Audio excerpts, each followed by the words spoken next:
Good morning. Good morning. It is morning. It is. So let's talk about a topic near and dear to both of our hearts. Okay. Sugar. Yeah. No, I'm just kidding. Yeah, sugar. Love it. So let's talk downtown Youngstown. Okay. There was a lot going on this past weekend. I saw some pictures. I actually saw you. So tell me about the tree lighting event. It was awesome. Like, it really was. I love that this city puts so much effort into putting events on that draw people downtown so they can experience it for themselves. There's too much crap talking that goes on about, the people who have some axe to grind against the city always have something negative to say. I live and work down here. Mm-hmm. This is an amazing place to be. Right. Come see the beauty. Enjoy it. There's something for everyone. Were there food vendors and everyone down there? Yeah, they had a bunch of food trucks. The restaurants were open. It was a good time. I caught the tail end of it. So I was at a basketball game. I went and met some friends down at the MVR. So I'm like, I'm going to shoot right through downtown. And they were just clearing off the stages and everything. But the tree was lit. It was gorgeous. And I did see that picture you posted with the buildings. It's downtown Youngstown. Beautiful. It's gorgeous. All right, so we both love Youngstown. Let's talk about the Youngstown Flea real quick, because I saw you down there. Yeah. I mean, for those of you who have not been to the Youngstown Flea, it's from candles to cookies to T-shirts. Do you go down there specifically for something, or do you just go? Yeah, there's a coffee company. I believe it's Culture. Was or it something. straight in the corner back? Yeah, I went and got yeah. a So I got a pound of coffee. I buy from them. Two Hot Mamas are always down there. I love hot peppers. Wait, Two Hot Mamas? Yeah. Tell me about them. They sell peppers, like the best Are peppers. they Hot in Mamas? Oil. Oh. Sure. So they can them and jar them and sell them? Yeah, so good. Ooh, so good. Okay. And then I got some beard butter for the beard. Oh, I was with my sister-in-law, and her sister got, I shouldn't say this on the air in case he's watching. You might not be. For Christmas, she got him some of the oil. You used the butter? The butter, yeah. All right. Do I need it at my length? See, yours is longer. Probably not. I don't use it. I don't use it's not anything. scratchy. It doesn't bother you. So. And I keep it at this length. Yeah. Like, once it gets a little bit longer, I trim it. I can't go much longer. But the Youngstown Flea is awesome. Do you know the hours? Because I took my one daughter down there. And honestly, I think at holiday it's a little bit longer. I think it's just on a Saturday from like 10 in the morning to maybe 4 p.m. Every month. Mm-hmm. But I think this was a special occasion. It's a neat location for those of you who haven't been there. It's in a warehouse on Boardman Street. It's very cool. Yeah. What I like most about it is like the business side of Joe. I love when companies, hatch an idea and then they go out into the world and try to, mechanize their idea. And that's a great place to set up a table, throw something out on it that you believe in, and see if the public likes and appreciates it. Right. It gives them a platform to sell their product, whatever it is. Like I said, there were cookies, there were candles, there were T-shirts. I bought a Youngstown with a 330. Yes, the T-shirt vendor. Yeah, right. Nice. But they were out of my size, medium. I'm a little dude. So I bought one from someone else. Okay. Speaking of vendors, people, platforms, let's talk. I'm curious to know, with regards to your career, let's talk jobs. Not whether we like them or dislike them, just in general, first job you ever had. I started little businesses since I was 5 years old. I could see that. The bike shop was number one. Where Wait. So like repairing bikes? Repairing and painting my friends' bikes. I learned how to oil a chain, and I had a chain oiling service. Shut up. Like a lube stop. Yes, for bikes. Yeah, not very successful, not my most lucrative enterprise, but it was the beginning. It was the beginning. So I always say my first job was eraser clapper. In grade school, every teacher picked that student to clap. We're talking old school. Chalkboards, Okay. It was before the whiteboards. It was before the smart boards. It was chalkboards. And then the teacher would pick a student to go out outside and literally clap the erasers. So we've had numerous jobs. Some have been paid. Some have not been paid. Any person out there with regards to starting a business, whether it's cutting grass or doing landscaping or anything, I think it's great, the entrepreneurial spirit. We've talked about that before. Best job I ever had. Now, I love what I do now. We know that. I worked at Sam's Club when I was in college, and it's still probably to this day one of the best jobs I had. Really? No joke. All right, what'd you do at Sam's Club? So I was cashier, and I was cart dude. Okay. But I preferred cart dude. Now, this is when Sam's Club was back on South Avenue, where the Handles is now. Okay. Behind it, Yeah, where there's a I store. remember Okay. that. So the the tire shop was not connected back in the day. It was a separate entity behind the building. So my buddies and I in the wintertime, we'd do the carts. By the way, speaking of inventions and carts, I created in my mind the automatic cart machine. You know how they see it now?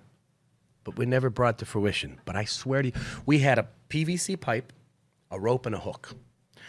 We'd line up 30 carts, and you'd hook it on. One guy would push, and then we'd pull, and that was how we did the carts. And I always said, my buddy and I, Joe Muzzolino, shout out to Joe, he lives in Chicago now. We always said, wouldn't it be great if there was an automatic cart thing? And then years later, I saw it. I was furious. But it was the best job because, number one, they pay good. On Sundays, we got time and a half. But we used to go to the back tire shop in the wintertime and just hang out and have coffee because no one would go back there because it was outside. So there would never be a That was your manager. hangout spot. Right. We'd go back. We'd hang out. I remember one time there was a big snowstorm. It was a Sunday. We were being paid time and a half, and we built an igloo in the parking lot. And then we went inside and told the managers. They came out and chuck it out, and it was really neat. But that, and I still am friends with the people there. I mean, there are a tremendous amount of people that still live or work there that, 30 years ago when I was there. But that was my best job. Do you have a best job? No. No? No. But I got into business super young, and so I've been doing this since, I was 20 years old. So anything I had before that, I think I worked at a grocery store for a little bit, bagging groceries and picking up carts. Okay. I worked in the oil fields for a little bit. Really? Pumping natural gas and stuff like that. That wasn't it was cool because you got to jump on an ATV and head back 3 miles into the woods and nobody knew who you were. But yeah, it wasn't great. Okay. What do you think is the number one reason people leave a job today? Ah, man. I mean, there's numerous reasons. Yeah. But Yeah, I'm thinking like purpose. Like if this is fulfilling me what I'm supposed to be doing in my life, I think you come to an epiphany where all the money and whatever isn't worth it. But if you're not really working on your thing, I think people fall out in love with that kind of stuff. If you wake up in the morning and you dread going to wherever it is you're going, it's time to rethink what the heck you're doing in life. Yep. There are some moments where you have to just dig down deep and do it. Regardless, I was talking to my best friend Bob Murphy the other day about his daughter and her thoughts, and she's a freshman in college and not sure what she wants. And I said the bottom line is, find something she enjoys, but also remember, even in finding that something you enjoy, there are going to be days where you hate it and it just sucks, and you just got to. Yeah. It's not going to be rainbows and butterflies all the time. I got an idea for you. Okay, let me hear it. So, I think the way that we even hire people, the percentage chance that you get someone who is perfect for your company or the perfect job for you is so mathematically insignificant. Okay. That I think with computers and artificial intelligence, you should be able to upload your stats, and jobs should upload their stats, and through the whole United States, 300 million people and probably 20,000, jobs every day that pops up, that you're mathematically partnered with someone, almost like a dating app would. Because when I get it. I get this person's skills. When I run a job, I get maybe 100 people that put their applications or their resumes in, and I interview maybe 20 of those people, and I hire 5. And when you look at the statistics, what was my sample of 100 people out of 300 million? How do I know that I even got close to a person that was perfect for that job? Right. So you're saying skill set over here, job over here. Yeah, make it like AI the NFL, where you put your stats up there and let people recruit you and seek you. Absolutely. We kind of do that with colleges. Kids going to colleges applying, their stats are their resume. I was part of this club. I was part of that club. My GPA was this. Here are all the reasons why you should. But you don't get in front of enough people to know that you're really at the place you should be at. It's probably by dumb luck that most people really love their jobs. And I think I told you this, and if I did, I'm going to say it again. With regards to being hired somewhere, I told my son, I think I told you, with regards to, I don't care if you go to Harvard, Princeton, YSU, Gateway Community College, be a plumber, be an electrician.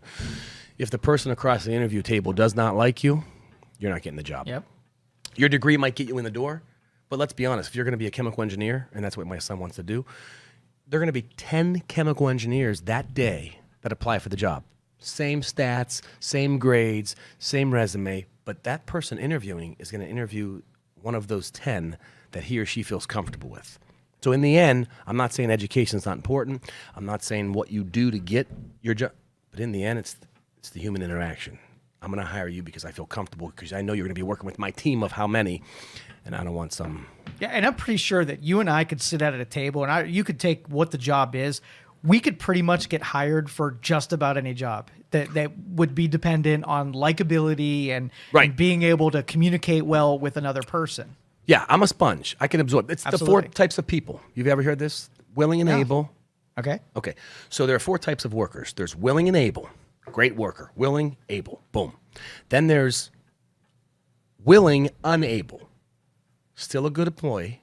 They're unable, though, because they need training. They need information. Then you have the person who is able and unwilling. Fire. Goodbye. Mm-hmm.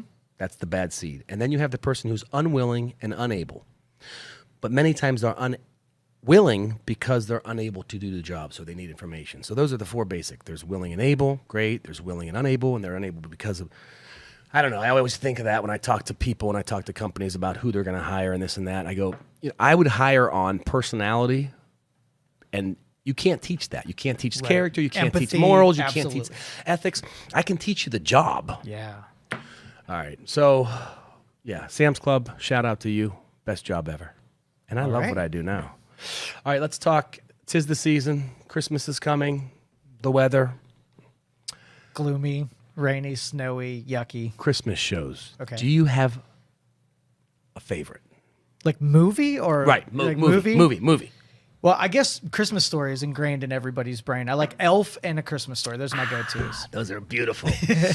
So I have 3 go-tos that I watch every year by myself. It's just, I've always done it that way. Go ahead. Miracle on 34th. Right. Old school, black and white. It's a Wonderful Life. Have to. Old school, black and white. And A Christmas Carol. George C. Scott, 1984. Okay. Those of you listening, George C. Scott, 1984, A Christmas Carol is the best rendition, in my opinion, of Ebenezer Scrooge, Bob Cratchit. I just love it. So those are 3 that I will watch. And then I watch Elf. Watched Fred Claus last night, which is a great movie. For those of you ever see Fred Claus? Yeah. So it's with Vince Vaughn and Paul Giamatti. See, I love Paul Giamatti. Yeah. I think he's a great actor. Your 3 sort of has some depth to it. You have the feels that go Right. along with the first 2, and then the Ebenezer Scrooge characters are supposed to like really put your body and your mind in check, right? Yeah. And then I just like stupid comedy movies. Yeah, absolutely. Well, I mean, Chevy Chase, Family Vacation, That's it, right. is. Are you serious, Clark? Looks great. Little Fool, a lot of sap. I mean, it's a great movie. Yeah. My best friend Bob and we always talk about that movie. There is a line where Cousin Eddie, who is Randy Quaid? No, not Randy. Which Quaid is that? It's a Quaid. Dennis Quaid. No, Maybe it's Randy Quaid. I think it's Randy. Randy Quaid is the actor who plays Cousin Eddie. There is a scene in the movie that's so creepy that no one picks up on. Next time you watch, you're going to pick up on. Okay. It's when the grandmother comes in with the Jell-O. She wrapped the Jell-O and she Yes. wrapped the cat in the box. Randy Quaid walks around, tastes the Jell-O, and then he says, real quick, no one picks up on it. He says to Russ, "Come on, let's go find your sister." And it's if you stop and think about that comment, it's creepy. Yeah, why does the dude need to go find it? And no one, my buddy Murph and I laugh. No, about we that all the time. cringe when we hear that. Like our brain tells Right, us it's that like, that's not a right Come on, thing. let's go find your sister. That's weird, right? Very weird. So, okay, Christmas. Yeah, I love just the fun, feel good. The Ebenezer Scrooge story to me is, I don't know, it's a great story with regards to how to live your life. It's like Willy Wonka. I think we talked about this before. They're remaking it. It makes me mad. Yeah. I don't know why they're remaking it. It's a classic. But those things that movie taught parents and kids, the gluttony, the all those different, Yeah. I don't know. So I love Christmas shows. How about music? Christmas music? Yeah, what are your- no. Not a Christmas music Okay. fan at all. Classics, Silent Night, none of those. Don't really have an affinity No. for it. Like it can be around it and not throw up, but yeah, it's Okay. So you don't have those stations programmed on your radio. no. I do. Yeah, I think my emotion gland is a little deadened right now. I think I could get back into too much logical stuff, I guess. I'm going to sprinkle some Christmas spirit on you. Okay, all right. We can make our own movie about how we. Oh my God, how funny. de-Grinchify. Right. It could not like you're not Scrooge, but it'd be kind of Grinch. that same. I'm more Grinchy. Grinch. Yes. I'll be Cindy Lou Who. So be it. So be it. All right, I'm out of topics. What do you want to talk about? All right, you want to go crazy town? Yeah, of course. All right, well, we gotta take the peanut gallery in consideration. What should we go for? What do you want to hear? Oh, Okay. happens. We It's get pushed wild. right into the multiverse Wow, that right is- off the get-go. Okay, so have you had a moment recently where you thought, "Holy shit, I Like relived have them this on before"? a regular basis. What are your thoughts on? Did they really happen, or are they just a perception of our imagination? Well, my definition of the multiverse means that you sort of like there's every infinite possibility that is happening all at the same time. Okay. Right? So the version of you that didn't drink that coffee is in the same space or a different plane, but same space as the guy who did. Okay. Right? And so Right. as you traverse through things, your decisions make things more likely. Like you having a cup of coffee, more likely if you do X, Y, Z. So as you get closer to things happening, you can use your subconscious brain to travel to places that aren't there yet. So you can say, okay, I really want to be the governor of Ohio. And you can have your brain wander into places where you become governor and you can make them real in your conscious and subconscious brain. And I think deja vu is kind of flirting with things that you've been there before because those tracks intersect at certain points. Okay. Because anytime you do experience deja vu, in your mind, this did happen. Yep. Some version of it. Yeah.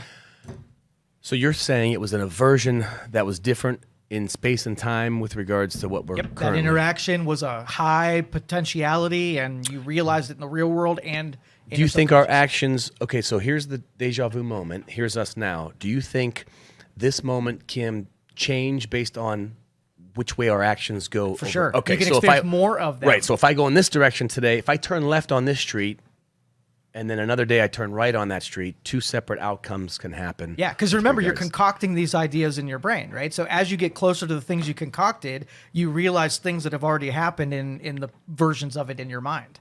So you get to first mentally realize something and then physically realize the same event.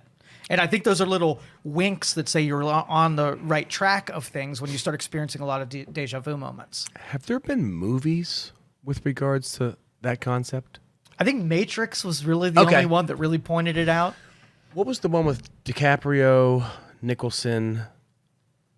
It was. They had a spin a top. That was Inception. Okay, so is that kind of the same thing or no? That's a dream within a dream. Okay. So I mean, you can make some relating things to dreams to the multiverse, but I think a little bit different. So this is probably going to disappoint you, but I've never seen The Matrix. Okay. Should I watch it? You should. We talk a lot about the simulation, right? And I think the Matrix gets a lot right. And if we were to be introduced in a simulation, it would probably be a whole lot like that. Okay. Are you going in a simulation if given the chance? Would I go into it? Yeah. Like an AI? So somebody comes up to you and says, we're going to put your body in a pod. Right. We're going to meet all of your mechanical needs of your body.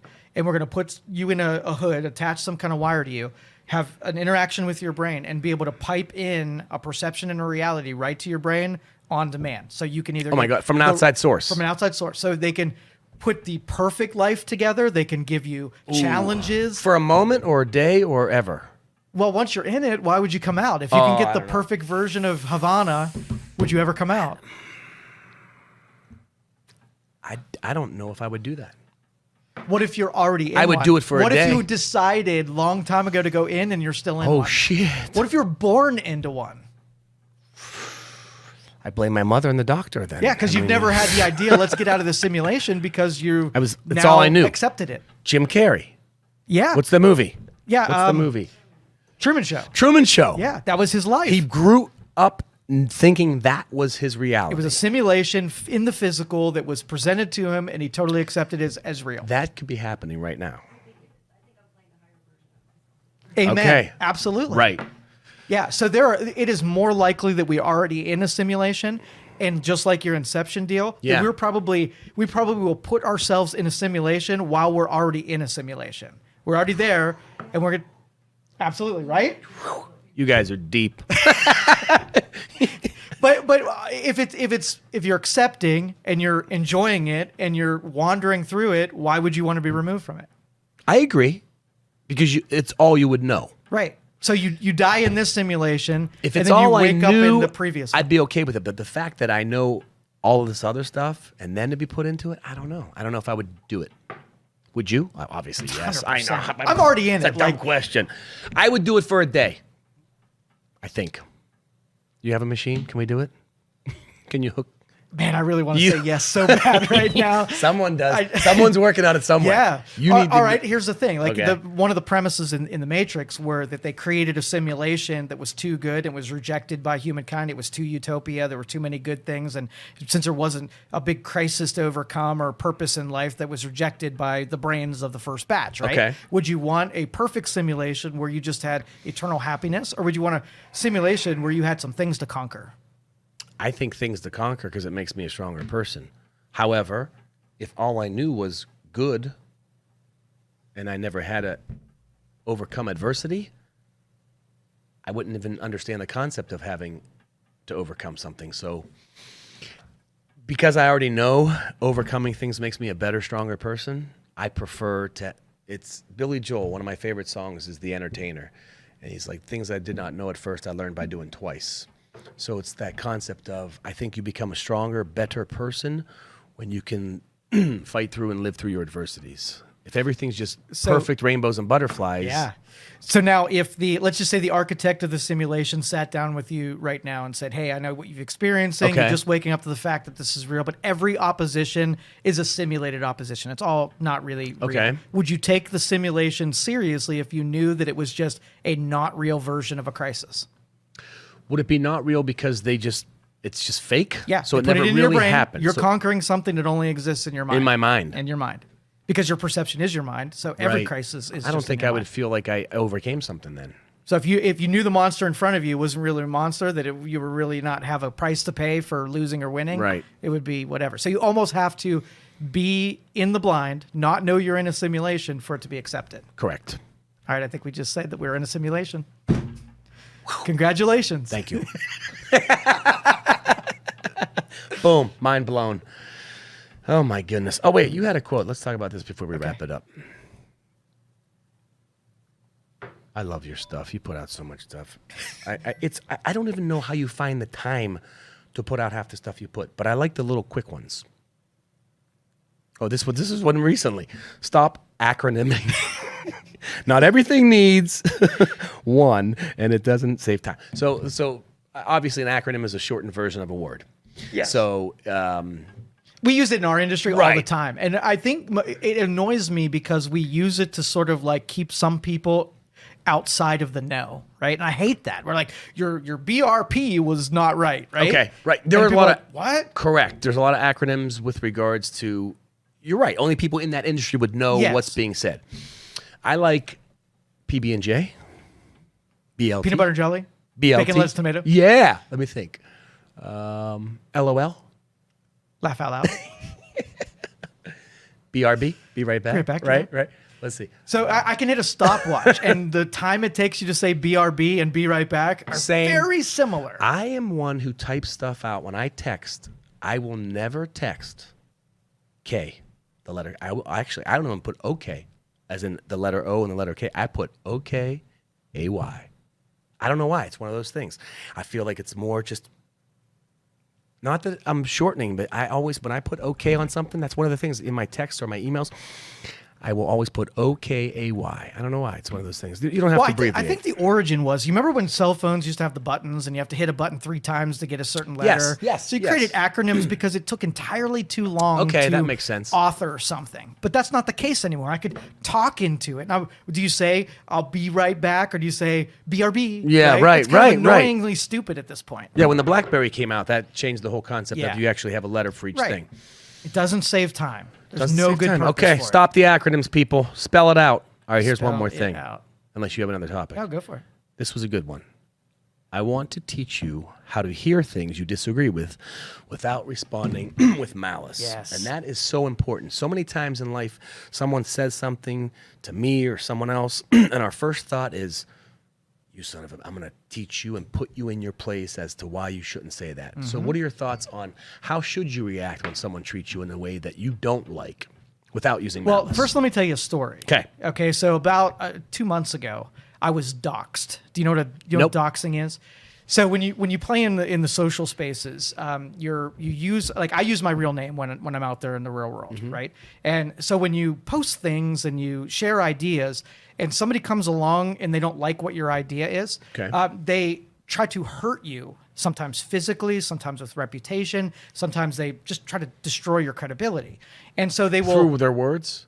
Well, this Okay, doxing go ahead, is sorry. meant that they will take your information and put it out to the masses, your phone number, your address, Okay. where you work, who your boss is, in hopes that someone comes along, takes that information, steals your identity, calls your boss, tries to get you fired, and whatnot.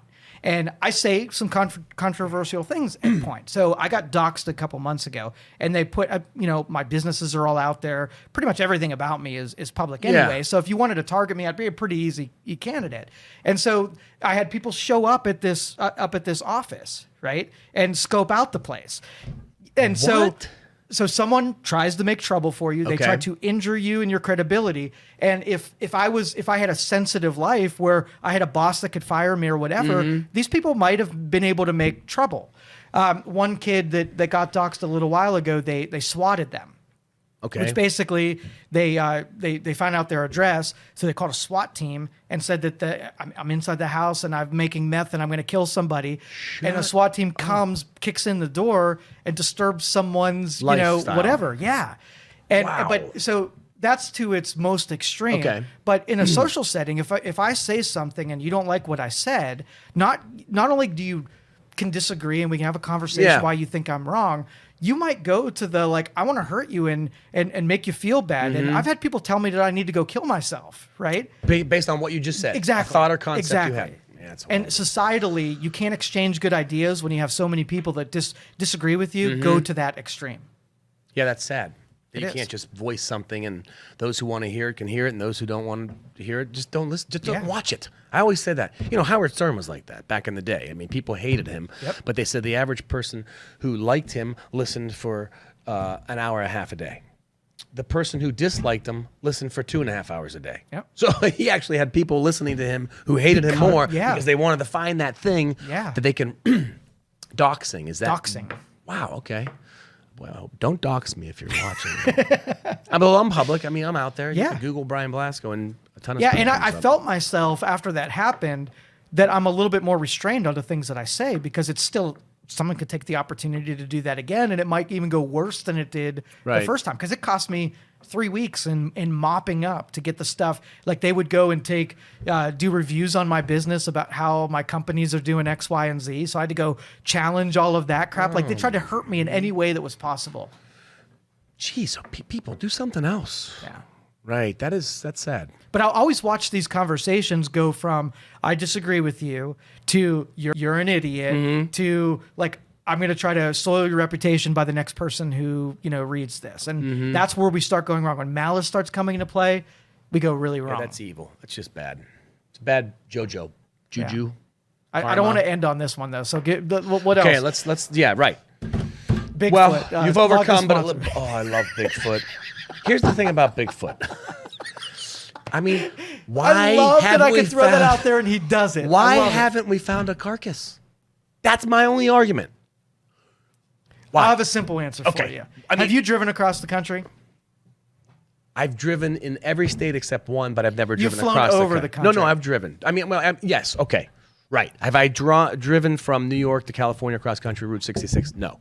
If you drive across the country, there is Okay. more empty space than there is actually occupied space. I believe that. So if I wanted to go to a remote place in the middle of Wyoming, right, and I wanted to live my life there, and I died and sitting in a chair and the skeleton's there, Kinda how like a long hermit. would it be for someone to discover the carcass? Probably never, unless they developed it. And the places that a good Sasquatch point. lives Okay. are way in the remote places that we're nowhere near going to develop. So, Yeah, but we don't develop them, but people have seen them. So people are there. well, maybe So you know what I'm Sasquatch is saying? going on the outer rungs Okay, of so his... he's leaving his inner sanctum and he go, wanted okay, to see all right, you, all right, and I'll you buy wanted that. you to see them. I'll He's buy not that. dying there, though. But where is he dying? He's dying back in his chair, back on the top of the mountain where you're never going to go. Right. He's smart. He's way smart. Damn it. See, that's a better closer right there. I love it. Go us. Bigfoot, find a carcass.